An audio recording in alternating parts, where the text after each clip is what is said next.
Bismillahirrahmanirrahim. Assalamualaikum warahmatullahi wabarakatuh. Selamat malam teman-teman. Kali ini saya akan sedikit membahas tentang sistem basis data terdistribusi. Oke, kita mulai konsep basis data terdistribusi. Apa sih yang disebut basis data terdistribusi tersebut?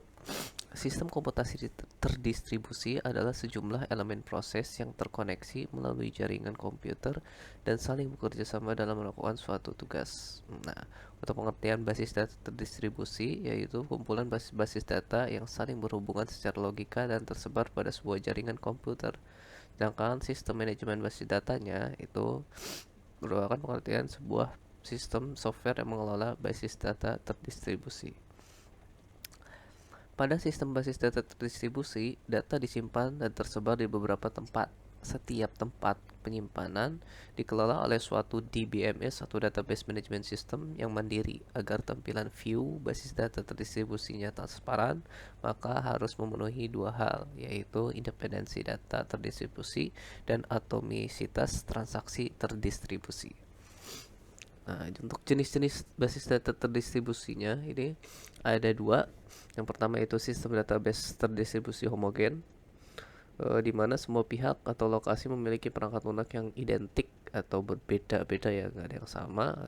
Atau kita sebut dengan IP yang unik atau tidak MAC address. Mereka mengenali satu sama lain dan setuju untuk bekerjasama dalam mengelola permintaan penggunanya. Setiap situs menyerahkan bagian dari otonomi dalam hal hak untuk mengubah skema atau perangkat lunak pengguna sebagai sistem tunggal. Di sini ada contoh gambar, ya. Kemudian jenis-jenis basis data terdistribusi. Yang kedua ini ada heterogen, di mana dalam sistem database terdistribusi heterogen setidaknya salah satu database menggunakan skema dan perangkat lunak yang berbeda. Sebuah sistem database yang memiliki skema yang berbeda dapat menyebabkan masalah besar bagi pemrosesan query-nya. Sebuah sistem database yang memiliki perangkat lunak yang berbeda dapat menyebabkan masalah besar bagi proses transaksinya. Yang kita beralih ke arsitektur basis data terdistribusi, itu ada tiga. Yang pertama ada client server. Nah, untuk client server ini memiliki satu atau banyak proses pada client dan satu atau banyak proses pada servernya. Jadi ini direct antara client server.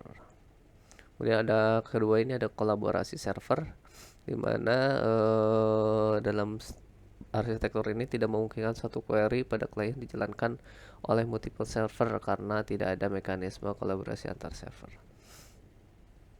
Nah, ini query dikomposisi menjadi subquery dan disebar ke server yang berbeda sesuai fungsinya. Kemudian yang ketiga ada middleware.